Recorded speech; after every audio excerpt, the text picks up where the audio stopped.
Well, hello and welcome to the Weekend Debate, another section for you here. And while we have a pilot with us, we should definitely be talking about what's going on in the air. Logan, we talked about this last week as well. Weeks ago, it first came out that they were eyeing Heathrow. You took me to Heathrow when you were Flybe, when they had it for a while. Yeah. Gosh, just remember that. Your thoughts on airlines, governments, and Heathrow has been such a major place to go. Well, firstly, on the airline side of things, I think we're very lucky to have an airline like Loganair who are able to operate to and from the island. They're a regional airline, and because of that, they really understand the nuances of operating into such places as the Isle of Man, because they operate into similar places around the Scottish Highlands and Islands. So the crews are well accustomed, as I said, to the idiosyncrasies of operating into such places as Ronaldsway, because believe me, on a January night when it's lashing down with rain or sleet and the wind's gusting 45 knots across the runway, you earn your money on nights like this.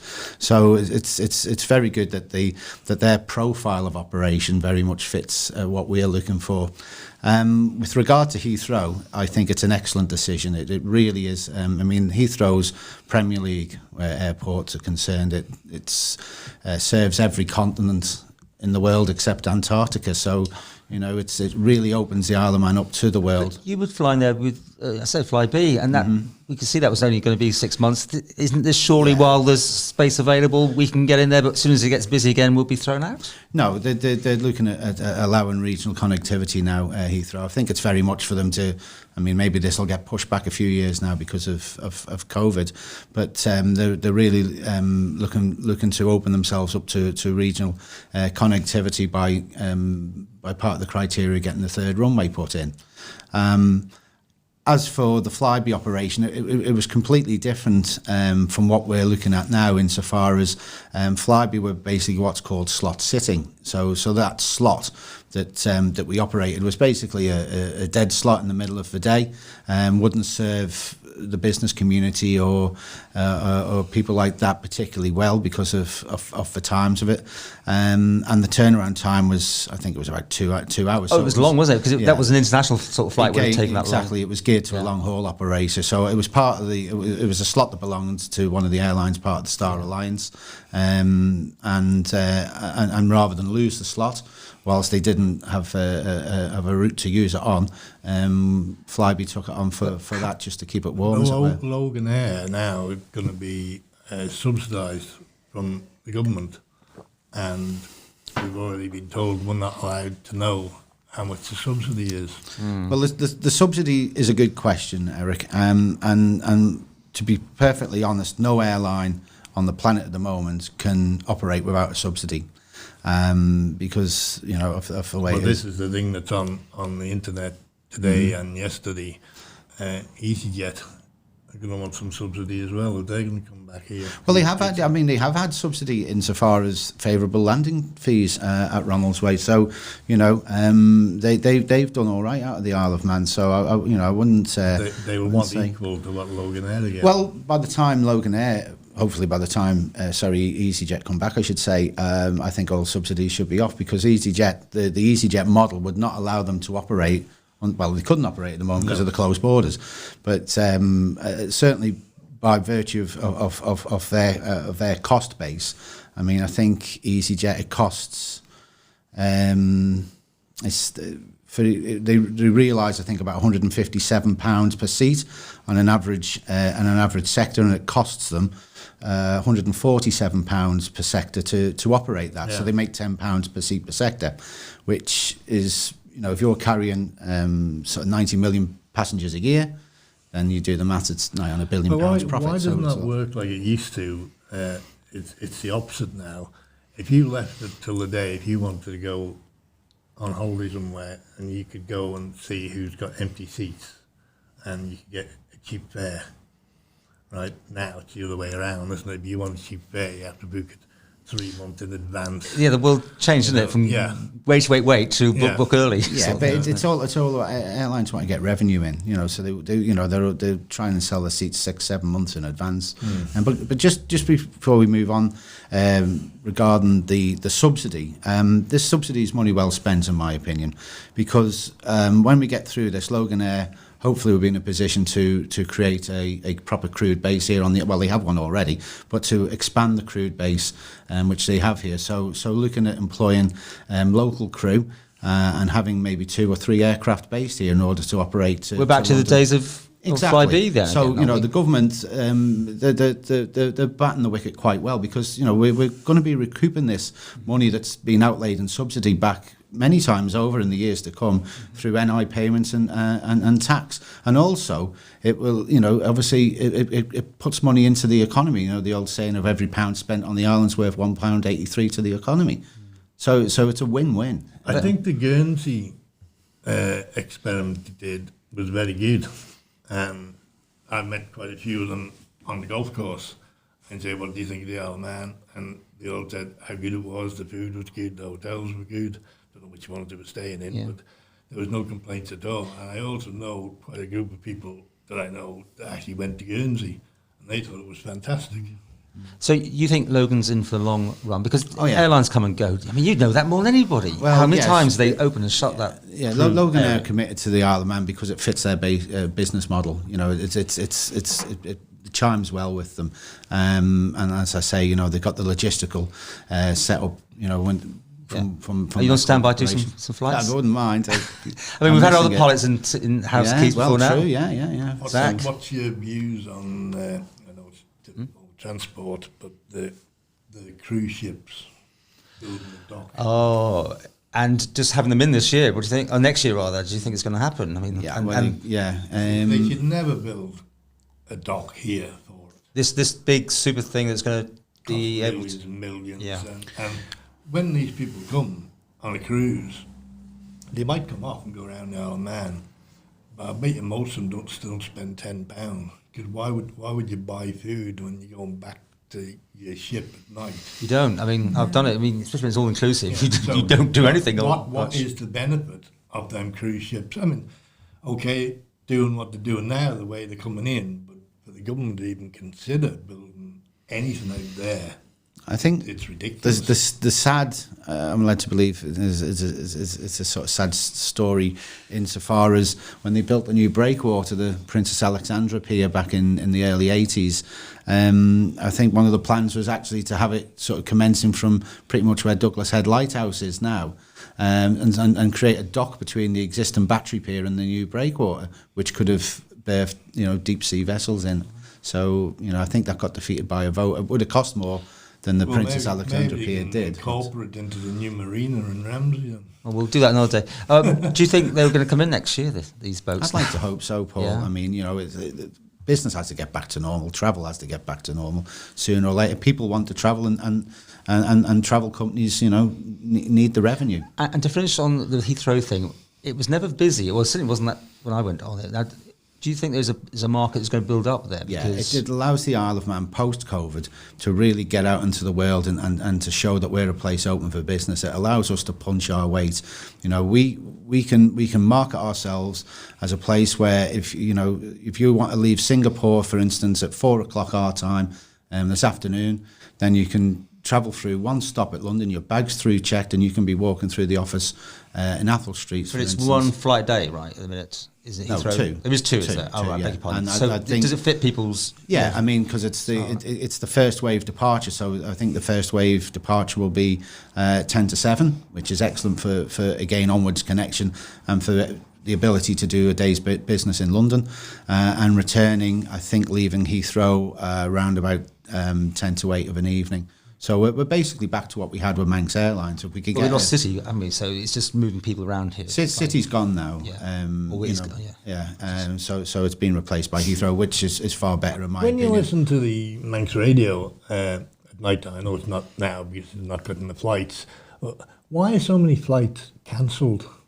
They do the travel watch and they say tonight's flight from Leeds or is that the Fly Maybe era, as it was called? This is this is a key issue actually that people need to understand, because it shows the value of having the airline and the crew based here on the island as opposed to being off the island. Now, for instance, if EasyJet have an aeroplane and it's sort of afternoon operation is to fly from, say, Gatwick to Paris, back to Gatwick to the Isle of Man, back to Gatwick, and then to go to Athens, for instance, and the aircraft delayed on the first rotation, so it gets delayed in Paris, then in order for them to get the schedule back on time, they'll cancel the Isle of Man schedule. You know, that's... Are we talking about EasyJet particularly in those? Well, yeah. Because they're the ones that really work them hard. Yeah, any airline will do the same, you know, because it's about getting the crew back to the base on time that night. But if they're based here, there's more reason to get in. Of course. You know, I mean, because this is where the base is. So it's, the EasyJet aircraft, if it's coming from London to the Isle of Man and it's, you know, bad weather here, fog, whatever, low visibility, will go into the hold and then it will divert back to Gatwick. You know, whereas a local-based aircraft would only divert to Liverpool, 70 miles away. When the weather improves, it's a quick 20-minute hop back onto the island, and to pick up the schedule back here on the island, where the EasyJet aircraft has to pick up its schedule back in Gatwick. And do you think EasyJet will return? I would imagine so. I don't know how they're going to develop their model post-COVID. I think obviously the richer pickings for a company like that, because of their business model, is flying 90-minute plus sectors, and the Isle of Man doesn't actually fit into that. I've heard there's a rumour of them pulling out of Liverpool, but whether that's the case and is going to be, it's a matter for them. So I really don't know. But they're going to have to do a lot of airlines have to do a lot of thinking post-COVID. How long before we're back and up and running to near normal? Pre-COVID, again, going back to talking about vaccinations and everything, you know, it's sort of going to be. But I can't see anything feeling its way in this side of next Easter, probably. Right. Okay, well, to finish with that, we must do a bit about party politics, because that's, you know, obviously you're very much Labour Party, thanks Labour Party, and your feelings on will it work here? I mean, I'm always going to ask you. No, I'm going to ask you. Are you going to stand yet? There's always a question. So the answer is too early to say. I knew you were going to say that. I think you'll do very well, by the way. You know, I think you like the cut and thrust of this whole thing. And you, independent. Yeah. You know, didn't feel the need to go align yourself with anybody. No, and I think I've got nothing against party politics per se. You know, I think obviously places like the UK it works well. On the islands. Yeah, I mean, Liberal Vannon, Manx Labour, the Green Party. So yeah, there's three, parties out there. People want to join and be part of the party political scene. Then it's fine. As to how it works, I think it's difficult, because if you're standing an independent, then you try to be as independent as you can, and you can take your lead from the constituency, what the constituency particularly wants, then it's your job to reflect. Whereas maybe a party is swayed by political consideration to what their ideological format actually is, as opposed to what best maybe may reflect in the constituency. Yeah, I mean, I think that, you know, it's an interesting point that a lot of people make, but I think it's really based upon the fallacy that everybody isn't already politically on the spectrum wherever they fall. So a person who goes in as an independent does have political ideology already. They already are somewhere on the political spectrum. They just have not declared it.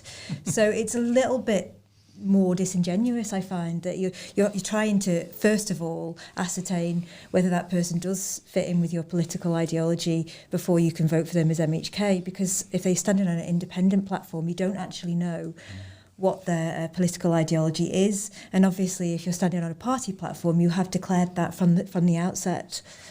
And Lib Van gave you a close call, didn't they? Very close as a party call. there on your seat. Yes. And of course, if the Labour Party had been, they withdrew. Who knows what the mix would have been? Well, the previous, I mean, Kate Gustain was Liberal Vannon, and David Cretney was Manx Labour. So, you know, I mean, party representation in the constituency which I represent. I thought David Cretney was going to come in at the last second, you know, because when the other person pulled out, I mean, just to cover it for the year. I'm not saying he wouldn't have got in, but I'm just saying it could have been an interesting mix, couldn't it? David Cretney, he's just got it in his DNA, hasn't he? Yeah. But he's enjoying his quiet retirement. He's very happy with taking a back seat right now. Are you going to stand?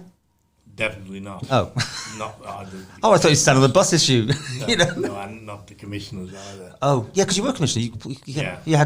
Was that a fallout? Certainly was. But I don't think you really want to drag that over again.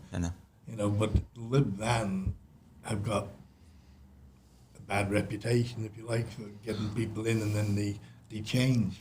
They have suffered with that. With I think that if you go in Lib Van and then you decide you're not in that party, you should do the honest thing and resign and stand again. Yeah, I quite agree with and that. I put that to Joseph many times, Michael Joseph, he said, why are you going on this tax so much? But I said, it's really important. People want to know that you're going to be committed to staying, regardless of if you decide you're going to pull out later on. But Manx electricity parties is Marmite, you either kind of love them or you hate them, really. I mean, people have said to me that, they think it's a good thing, and when I've been canvassing other people have said, are you affiliated to any political party or anything like that? I've said, no, well, we feel that's a good thing. So, it's very much of the conscience of the individual. Do you think it's a good thing now that you've got a wage, or the next house will have, it's a set sum, there's not this, you'll get the expenses extra, gone, you get some extra if you go onto a board, That's a topic for another day. I'm on record as saying that I think things should have remained as they are. I think if you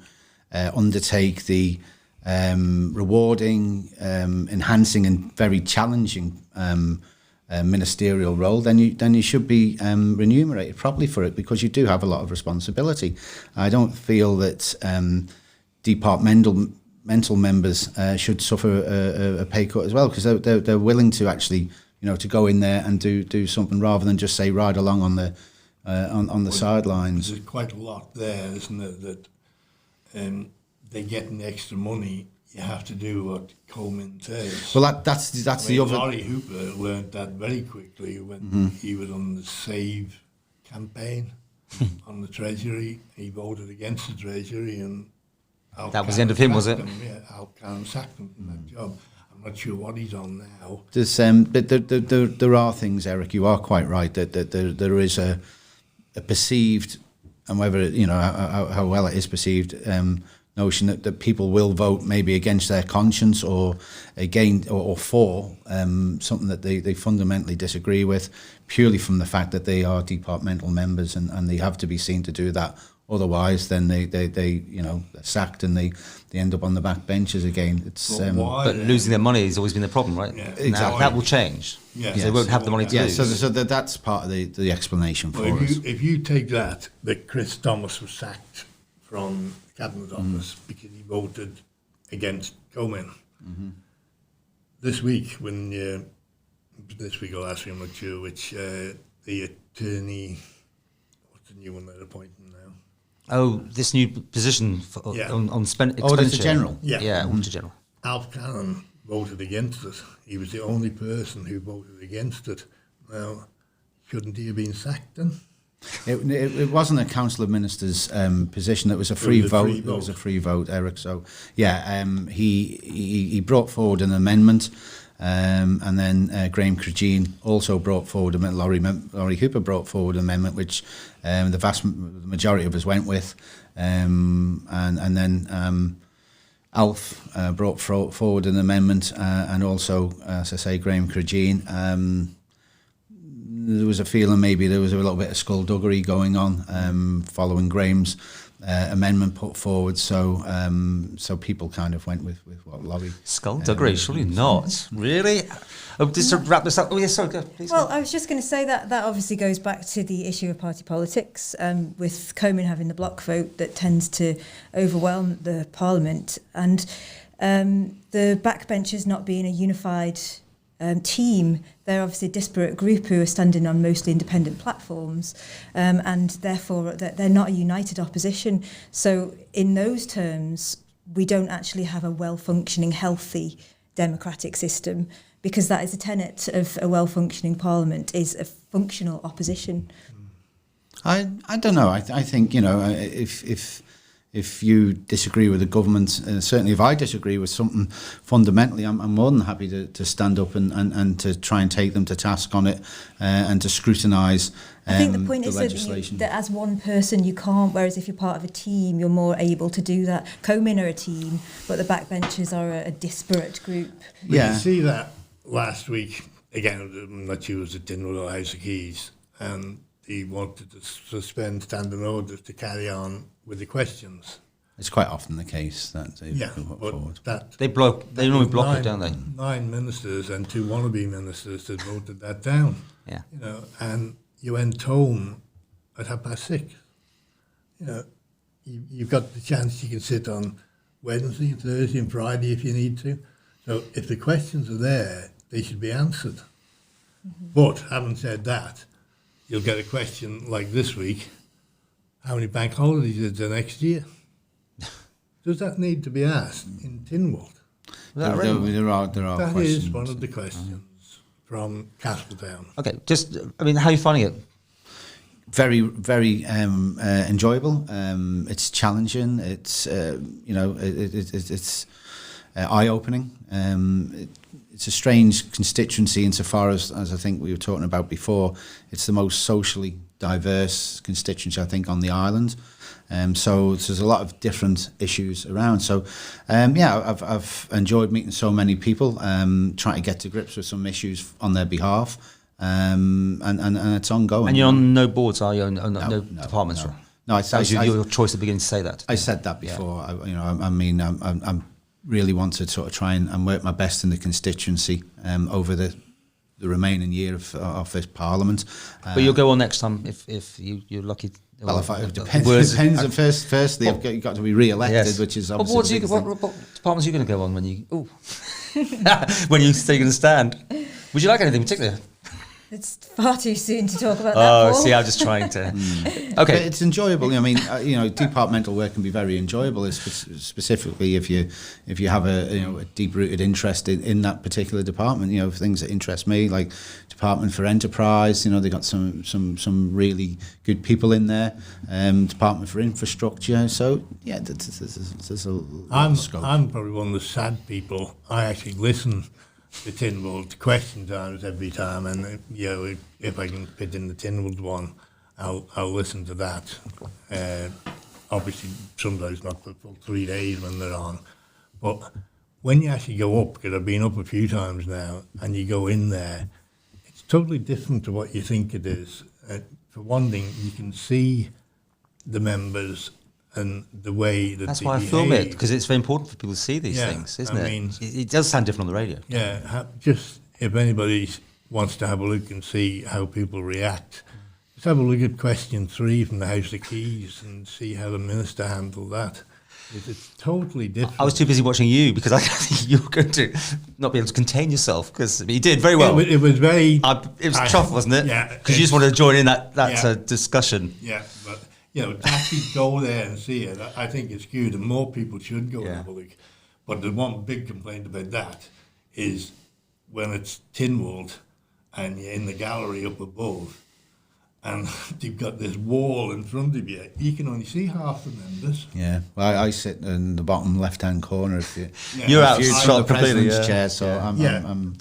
But it's one of them things that now, and whether you spend the money on it, but that wall, that low wall there, could easily be replaced with toughened glass now, and you'd be able to see the whole thing. House of Keys is brilliant because you're sitting level and you can see what's going on. Well, I'm hoping they're going to get proper full-time cameras. I mean, I've pushed for that, and you never know. Watch this space; it might happen at some point. I think watch it from good. home or something. Yeah, and it'd be good to be live streamed as well. Yeah. Listen, thanks. We've gone well over an hour, so that was whizzed by again. And thank you all very much indeed for coming along. I hope you all got your bits in that you needed to. Didn't do as much on party politics probably as we should, but you're looking. No, I wasn't going. I'm messing around. We won't ask you any more times. But there was one other thing. If we've got time, go on. Planning applications. We've got a situation in Ramsey where you've got an old coal shed that Max National Heritage got it as a listed building. I thought it's delisted now. Didn't I read that somewhere? I was going to say, I haven't actually seen where it's I thought I read it delisted, somewhere. But I thought that they've actually now put an appeal in the Manx National Heritage, isn't it? And put in on the last day.